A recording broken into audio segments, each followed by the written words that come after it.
नमस्कार. L'Oreal Paris Total Repair 5 सहप्रस्तुत Home Minister co powered by Godrej Expert Rich Creme आणि सपट परिवार चहा special partners Alpenliebe Juzt Jelly आणि Kansai Nerolac पेंट्सच्या या भागातली आदेश पांदेकर आपल्या सगळ्यांचं मनापासून स्वागत करतो. होम मिनिस्टरचे हे विशेष भाग आणि या विशेष भागामध्ये मालिकेतल्या कुटुंबातील सदस्यांना जे आपल्या कुटुंबातले सदस्य झालेत त्यांना भेटत असतो. हां, पण आज तसं होणार नाही. आज वेगवेगळ्या मालिकेसाठी काम करत असले तरी घरी एकाच मालिकेत असतात ते. भेटणार आहोत आज आपण केदार वैद्य, माझ्या नवऱ्याची बायकोचे दिग्दर्शक, आणि पल्लवी वैद्य, स्वराज्य रक्षक संभाजी मधल्या पुतळाबाई आज आपण भेटणार आहोत. त्यांना बोलतं करणार आहोत. केदारबद्दल सांगायचं झालं तर अत्यंत मिश्किल आणि इरसाल माणूस आहे. त्याचा सेन्स ऑफ ह्युमर खूपच सुंदर आहे, कमाल आहे. अगदी खूप धमाल माणूस आहे. जेव्हा जेव्हा सेटवर असतात ना, वातावरण एकदम वेगळंच असतं. खूप लोकांकडून कळलं होतं की केदार वैद्य खूप चांगले डिरेक्टर आहेत आणि त्यामुळे ना ती उत्सुकता किंवा ती एक्साइटमेंट खूप वाढली होती माझी की मला ह्या डिरेक्टर बरोबर कधी काम करायला मिळेल. पल्लवीबद्दल काय बोलू मी, मला प्रचंड आवडते. एक तर खूपच देखणी आणि कामाच्या बाबतीत खूप सुंदर अभिनेत्री. म्हणजे काम पण तिचं इतकंच चांगलं आहे. जितकी जबाबदारी व्यक्तित्व आहेस तितक्याच जबाबदारीने तू पुतळा मातोश्रींचा हा रोल प्रेक्षकांसमोर तितक्याच जबाबदारीने मांडलास. आणि ती आता जो प्रोग्रेस करते तिच्या लाईफमध्ये, तिच्या मुलांसोबत, म्हणजे तिच्या मुलाला सांभाळून, घर सांभाळून, हे मला तिच्याबद्दल प्रचंड आवडतं. आणि I love you Pallavi for that. नमस्कार. नमस्कार. उखाणा. केदार रावांशी लग्न होऊन त्यांच्या घरी आल्यानंतर शंकरपाळ्या होऊ लागल्या माझ्या छान. आदेश भाऊजी आहेत होम मिनिस्टरची शान. अरे वा वा वा, धन्यवाद धन्यवाद. तुम्ही पण काय पाठ केलाय का? होम मिनिस्टरमध्ये बोलवून झीने केला एक सन्मान. पल्लवी माझी बायको आहे याचा मला आहे अभिमान. अरे वा वा वा. कुठलं बालपण? बॉम्बे सेंट्रल. तिथे कुठे? अलेक्झांडर सिनेमाच्या समोर. आणि महाराष्ट्र कॉलेजच्या बाजूला आमचा प्रिंटिंग प्रेस होता, भावे प्रिंटिंग प्रेस. पण काही वर्षानंतर आम्ही ते सगळं, युनियनचे प्रॉब्लेम झाले आणि बऱ्याच गोष्टी झाल्यानंतर आम्ही ते सगळं विकलं आणि आम्ही वडाळ्याला आलो. वडाळ्याला राहायला वडाळ्याला? हां. शाळा वगैरे सगळं वडाळ्यात? किंग जॉर्ज स्कूल, म्हणजे IAS girls school number 2, Hindu colony, Dadar. आई बाबा काय करायचे? आई घरीच असायची, बाबांचा प्रेसच होता. तुमचे आई बाबा? माझे ॲक्च्युअल बाबा काहीच नाही, म्हणजे दोघंही घरीच असायचे नॉर्मली. आमचं पूर्वी एक हरिमादेव वैद्य म्हणून दादरला मोठी पिढी होती, तर त्यांचा मी ॲक्च्युअल पंटू. अच्छा. हां, पण काही काय म्हणजे थोडंसं वडिलांचं आजारपण, त्यामुळे ते घरी असल्यामुळे आम्ही पण घरीच असायचं, म्हणजे ते घरीच असायचे. तुम्ही गिरगावातले? नाही, मी दादर शिवाजी पार्क. पण तुम्ही या क्षेत्रात काम करणार असं कधी वाटलं होतं त्या वेळेला? नाही, खरं पिढीवर असणारे तुम्ही. हो, खरं तर आदेशात मी पोटार्थी आलो या क्षेत्रात. खरं बघायला गेलं तर म्हणजे आवड ही नंतर निर्माण झाली, आधी पोटार्थी आलो मी. कारण त्या दरम्यान मी अनेक ठिकाणी जॉब वगैरे केले आणि त्याच्यानंतर मग कुठे पैसे जास्त असं, पगार जास्त असं, म्हणजे तर त्यावेळेला माझा एक मित्र होता, म्हणजे ऋषी त्यागी म्हणून माझा गुरु आहे. तर त्यांनी मला या क्षेत्रात आणलं आणि मी हिंदी मालिकेपासून सुरुवात केली. तुमच्या बाबतीत कसं काय? खरं तर मी असं ठरवलंच नव्हतं की ह्या क्षेत्रात, म्हणजे सेम ह्याचं जसं झालं तसंच मी असं माझ्या बहिणीमुळे आले. खरं तर पौर्णिमा भावे तळवलकर ही माझी सख्खी मोठी बहीण, सांगूनही विश्वास बसत नाही कोणाचा. सो मी एकदा तिच्या कामासाठी मी सहज म्हणून तिच्याबरोबर गेले आणि सरांनी मला सांगितलं की तू काय करतेस? मी म्हटलं काही नाही, मी आता सध्या लास्ट इयरला आहे, तर तुला आवडेल का काम करायला? कारण माझ्या नजरेत जी मुलगी आहे ती गावातली दाखवायची आणि त्यावेळेला मी कधी पार्लरमध्ये पण गेले नव्हते, अगदी सिम्पल आणि अशी होते.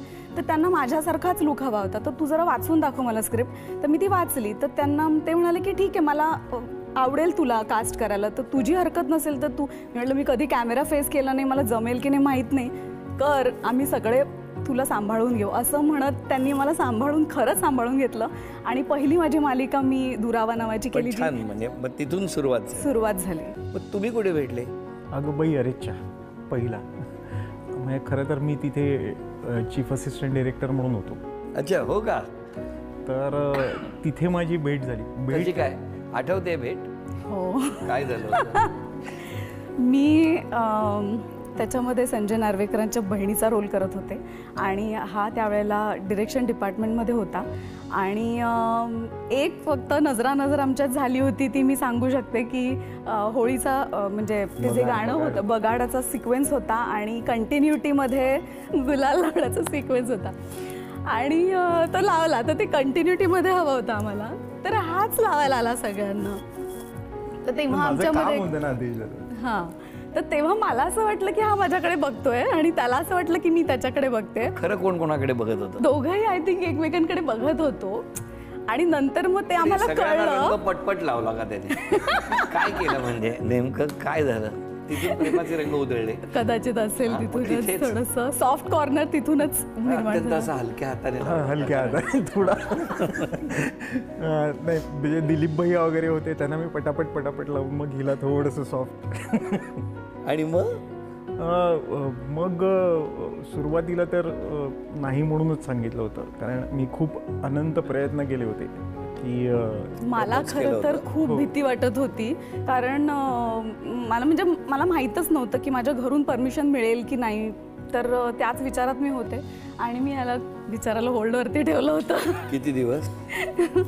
थांब, तुम्ही आधी घरी विचारते आणि मग सांगते. मग काय साधारण 7 नाही वर्ष नाही.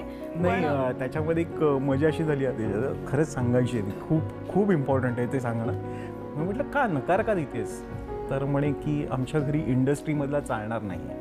बरं, दोघी बहिणी इंडस्ट्रीमधल्या, हां, माझ्या घरी इंडस्ट्रीमधला चालणार नाही. म्हटलं काय वाईट आहे, चांगलं आहे, मी आता चीफ असिस्टंट आहे, उद्या जाऊन डिरेक्टर होऊ शकतो, अनेक गोष्टी होऊ शकतात. तर म्हणे नाही चालणार. मग म्हणे की बिझनेस असणारा हवा. असं ऍक्च्युली माझ्या मनात उगाच, कारण माझ्या वडिलांचा बिझनेस आहे म्हणून. ओके, ते बोलतोय म्हणून मी ही लाईन सोडून गॅरेज टाकलं होतं. हो, तर हे झालं वगैरे, तर मी आणि कोणाकडनं तरी कर्ज घेऊन, बरं तसं काही बिझनेसचा अनुभव नाही, त्यामुळे मग मी घरी जायला लागलो ह्यांच्या.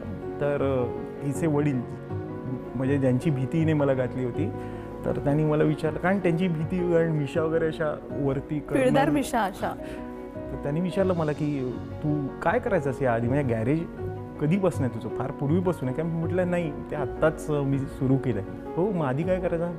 म्हटलं हेच फिल्म इंडस्ट्रीमध्ये होतं. मग का सोडलीस? त्यावेळेला मी अक्षरशः त्या कर्जात बुडालेलो होतो आणि मी हिच्याकडे बघितलं की तूच मला सांगितलं होतंस की आमच्याकडे चालणार नाही फिल्म इंडस्ट्रीमधला, आणि ते म्हणाले की का सोडलीस? माझी फुल वाट लागली होती त्या वर्षभरात. मग होकार कधी दिला? गॅरेज बंद झाल्यावर? जवळपास हो गॅरेज बंद झाल्यावर होकार दिला. बरं, तुमच्यासाठी ना एक खेळ आहे आणि या खेळामध्ये 10 संधी आहेत, म्हणजे 20 झाल्या संधी दोघांना मिळून. कागदी ग्लासमध्ये ती सोंगटी जाऊन गोळा होणं फार महत्त्वाचं आहे. बघूया काय होणार. सुरुवात तुमच्यापासून करताय? हो. 1 2 3 4 5 6 7 8 9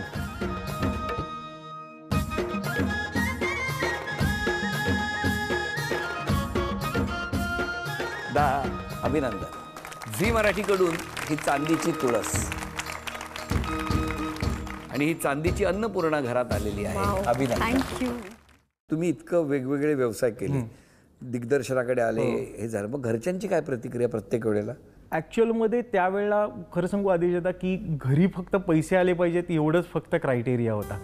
ते कुठून येत आहेत त्याला जास्त महत्त्व नव्हतं, पण एवढं मात्र नक्की की एवढी खात्री होती की कुठल्या वाममार्गाने हा पैसे कमावणार नाही, जे काय असेल ते मेहनतीने असेल, वेगवेगळ्या लाईन्स जरूर असतील. भागो मोहन प्यारेचा कसा आहे अनुभव? भागो मोहन प्यारेचा अनुभव पण ग्रेट आहे, कारण जे प्रोड्युसर्स आहेत ते नौके आहेत. म्हणजे त्यांचं फर्स्ट हे व्हेंचर आहे नौके, म्हणजे त्यांनी आधी केली आहे सिरियल, पण झी मराठीला त्यांचं पहिलं आहे आणि खूप इंथुझियास्टिक टीम आहे, अख्खी यंग टीम आहे. अतुलला तर म्हणजे कमालच आहे त्याच्याबद्दल. हो, तो कमाल आहे. तर त्यामुळे एनर्जी नेहमी टिकून असते आणि पार्कात असल्यामुळे हा हे बरं आहे तुमचं सेटिंग. पण तुम्ही डिरेक्ट केलं आणि ह्यांनी काम केलं असं झालंय कधी? नाही, कारण ॲक्च्युली आम्ही करत नाही तसं. म्हणजे नॉर्मली आम्ही एकत्र का खूप खूप क्लोज लागतील म्हणून? नाही, कदाचित माझं पॅकअप उशिरा होईल किंवा मला लवकर सोडलं जाईल, मग चर्चा होईल, हे खूप विचार असतात. त्याच्यामुळे नाही, पण तुमच्याकडे सुद्धा ना इतकं सगळं करत असताना, म्हणजे इतके वेगवेगळे रोल करत असताना, वेगवेगळ्या मालिकातले स्वराज्य रक्षक संभाजी, हो की नाही, छत्रपती संभाजी महाराजांची मालिकेत काम करणं, तो अनुभव कसा होता? खूपच सुंदर. म्हणजे बाकीच्या सगळ्या मालिका एका बाजूला राहतात आणि ऐतिहासिक मालिका करणं एका बाजूला, वेगळाच अनुभव आहे तो. मुळात स्क्रीन प्ले आमचा आम्हाला आधी सांगण्यात आलं होतं की काही तुम्ही वाचू नका, कारण आम्ही सगळा अभ्यास करून स्क्रीन प्ले बनवलेला आहे, तोच तुम्ही फॉलो करा, म्हणजे तुमच्या डोक्यात कन्फ्युजन येणार नाही काही. पण प्रताप सरांची लेखणी म्हणजे जादुई लेखणी आहे. त्याच्यामुळे आमचं नशीब चांगलं सगळ्या कलाकारांचं की त्यांच्यासारख्या लेखकाचे शब्द आमच्या तोंडी आले. कमाल, म्हणजे प्रत्येक वाक्यात जादू. बरं, तुमच्यासाठी ना एक खेळ आहे आणि या खेळामध्ये चित्र काढायचं आणि दुसऱ्यांनी ओळखायचं आहे. बरं, सोपं आहे.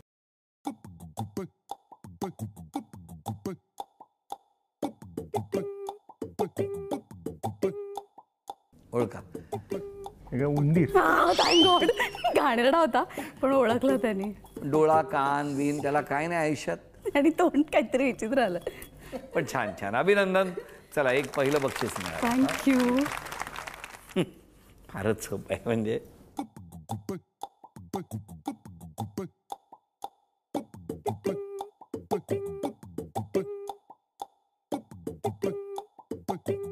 काय? ओके, ठीक 10, आहे. 9. तलवार आणि ढाल. अभिनंदन. झी मराठीकडून हे बक्षीस. थँक्यू. परत चित्र आपण कधी काढू नये म्हणून. ऍक्च्युली उंदीर तरी काढू नये, हाल तलवार चालेल एक वेळ. ऍक्च्युली मी चांगलं काढते. परत चित्र काढाल ना तर उंदराची शपथ आहे तुम्हाला, लक्षात ठेवा. आता त्यांनी का पतंग. अच्छा, पहिला कॉन्फिडन्स एखाद्याचा कसा घालवायचा. लाडू. हे काय आहे? शंकरपाळी. 10, हे पटकन. 9, हे 8. दिवाळी. हे काय आहे? 7, शंकरपाळी. 6, आकार म्हणतोयस का तू? 5, 4, अरे यार, पटकन. काजू दिसतोय ग. 3. दोरा. पतंग. अरे यार, 1. वेळ संपली. काजू घातली. त्याने काजू पण काढला तिकडे. पण हे काय होतं? अगं शेप असतो ना काजू घातलीचा. अच्छा, हा, ओके ओके. आणखी एक चित्र. हा, चला.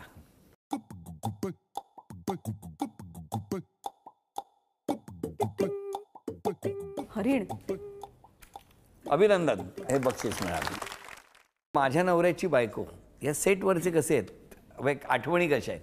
खूप मजेदार आठवणी आहेत. कारण ही जेव्हा मालिका सुरू झाली तर जवळपास 3 वर्ष कंप्लीट झाली त्या मालिकेला आणि 1000च्या वरती एपिसोड्स झालेत त्याचे. आत्तापर्यंत अनेकदा लोक चेंज होत असतात, म्हणजे डिरेक्टर्स चेंज होतात, पण ही पहिली मालिका आहे की जी मी आत्तापासून ते अजूनपर्यंत मी ती मालिका करतोय. आणि त्याची दखल यंदा झी मराठीने घेतली यावेळेला. खरं मनापासून धन्यवाद आहेत त्यांचे. आणि झी मराठीने जेव्हा तो पुरस्कार दिला, कसा होता, म्हणजे मनातली भावना काय होती? खूप खूप आनंद झाला होता मनापासून आदेश होता की कारण हा माझा आयुष्यातला पहिला पुरस्कार.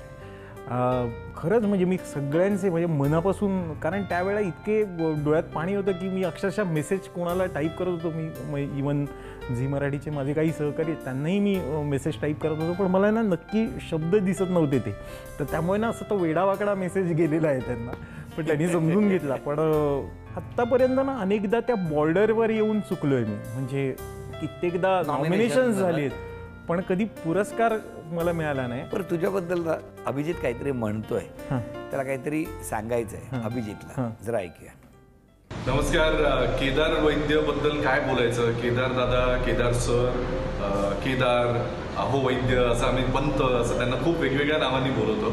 पण केदार इज द रिझन ज्यामुळे माझ्या नवऱ्याची बायको स्वीकारताना माझ्या मनामध्ये जे काही सगळं विधा मनस्थिती होती ती कमी झाली. कारण त्यांनी इतक्या छान प्रकारे मला समजून सांगितलं. आणि आता ऑलमोस्ट 3.25 वर्ष मालिका चालू आहे. पण केदार वैद्यांसारखं दिग्दर्शक असल्यानंतर अनेक अवघड सीन्स, अनेक फार त्यातले बारकावे काढायला त्याने फार मदत केली.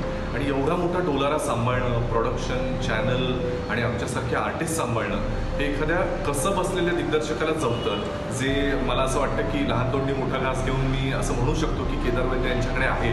तो इतकी वर्ष काम करतोय. आणि आय एम रिअली ग्लॅड की या मालिकेच्या निमित्तानं मला केदारमध्ये एक खूप चांगला दिग्दर्शक मिळाला, एक खूप चांगला ज्येष्ठ मित्र मिळाला आणि एक म्हटलं तर ज्याला मोठा भाऊ म्हणता येईल हक्कानं असा मोठा भाऊ मिळाला. त्यामुळे केदार दादा, I love you, all the very best. आत्ता एक मध्यंतरी घडला आमच्याकडे किस्सा की त्याला ज्यावेळेला एक वॉक ऑफ शेम होतं त्याचं, म्हणजे त्याच्या चेहऱ्याला भयानक होतं. हां.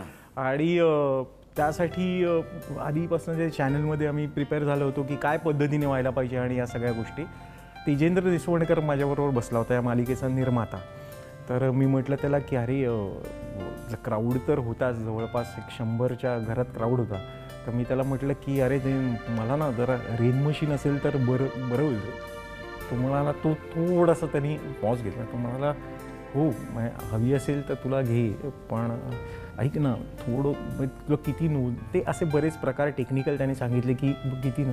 तर मी म्हटलं असे लागतील रे मला बरेच, ते 2-3 टँकर वगैरे, 2 टँकर वगैरे. तर मला म्हणाला की बघ ना हे बघ तुला हवं असेल तर मी देतो, ही एवढी कॉस्ट त्याच्यामध्ये जाते आणि ती भयानक होती कॉस्ट. तर मी म्हटलं नको जाऊ दे. असं करत मी दुसऱ्या दिवशी पोचलो. आणि त्याच दरम्यान असं झालं होतं की मी शूटिंगला सुरुवात केली आणि म्हटलं की आता कोरड्यात शूट करायचं. आणि मला ना कुठून तरी ढग येताना दिसले लांबून.